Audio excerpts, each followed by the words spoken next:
We were walking through an orchard and up it came out of the grass. In my memory, in my childhood memory, it was like a blaze of fire. The reason I felt it was important to form an organisation like the Fox Project was because there was a need for people to understand the animal. There are a lot of myths about foxes which harm its image, and I always felt that you could just tell people what foxes were, warts and all, and that was the honest thing to do. And it was the best thing to do, because if people understand the animal, then they are that much better placed to live with it.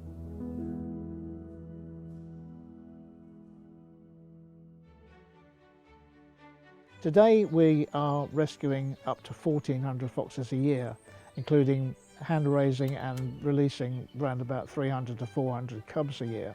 So it's become a big exercise, and it's a very expensive operation. It requires a lot of support, a lot of people involved. We have vets, we have vet nurses, we have a cub unit which specialises just in raising cubs, ambulances on the road every day of the year, a substantial wildlife hospital. So your donations are very important to us. The majority of things that we see are human inflicted, so definitely road traffic accidents are probably the most important, and a lot of them get a lot of ailments like mange and infections that can be treated very easily, but out in the wild would make living very, very difficult. The work that we do here at the Fox Project is just so good for animals that don't have a voice and can't ask for help but really need it a lot of the time. Actually, that's probably the most rewarding part, is knowing that you're giving back to them, really.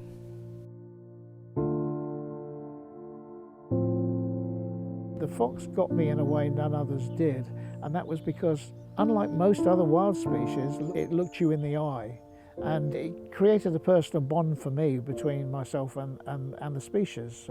It recognised me, I recognised it. I've never met two foxes the same.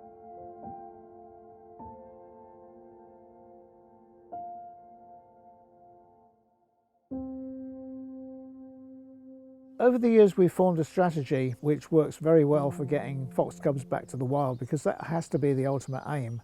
We need to give them a second chance of life. The initial stage will be bottle feeding if it's a tiny infant cub, and this can be all night, all day for several weeks. And that will go on until the cubs are ready to be weaned, which we'll do as early as we possibly can. The vixen would do that too. She'd be trying to get them onto solids as early as possible. Then they're made into new families, and those families will be their families for the rest of their time with us. And that's where the next stage comes in. That's fosterers. These are people that work from home with pens that we've put in their gardens. They'll get a litter of cubs, and we'll be responsible for bringing them on for the next couple of months. It's not arduous at all. It's a delight to see the little fox cubs. They're under so many pressures, so it's wonderful if we can help with that rewilding element of it.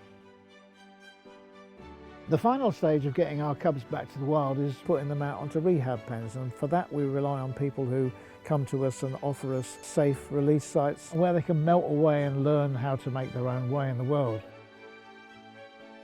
The idea of bringing them up here is that there's very, very little houses around, very little traffic, and they get the opportunity to start sussing out what's around them, to take in the smells. The plan is that we will come up and we will leave the door open for them after feeding them. We hope one or two of them are going to be brave enough to just take that step across the threshold and go and have a look and see what's around.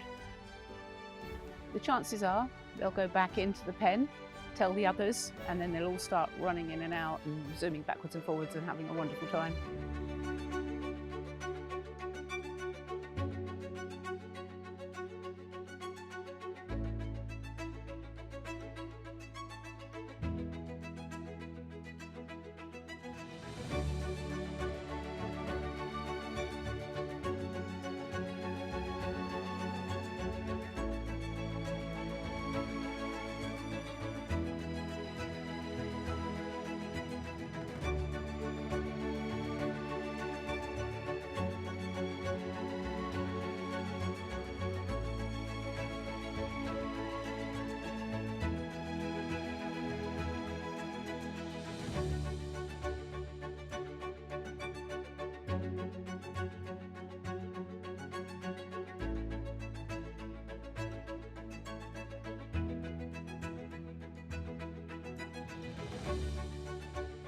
They're given backup feeding, they're supported for as long as they need to be supported, and we find anecdotally that they're around for some time to come after release, so we're very satisfied the whole process works.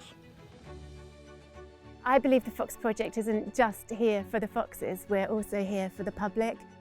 The amount of calls that we get, that people are panicked, you know, and they are so grateful that we've got someone that can come out and help them and help the poor animal that they're witnessing in pain.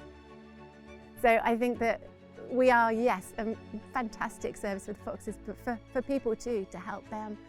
And that's one of the best bits of my job. I get to meet those people. Everyone I meet is kind. They want to help an animal in distress. We rely on the public in so many respects.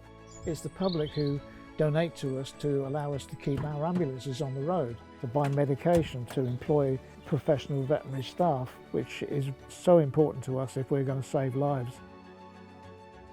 We hope to build our own purpose-built Fox Wildlife Hospital where we can bring all these units together in one place as a permanent forever home, if you like. The future for the Fox Project very much depends on your support. Every penny counts, and we value every penny, and we'll spend every penny to the very best value we can employ. Foxes have a tough life out there and everything's stacked against them, but we try and restack it in their favour as much as we possibly can.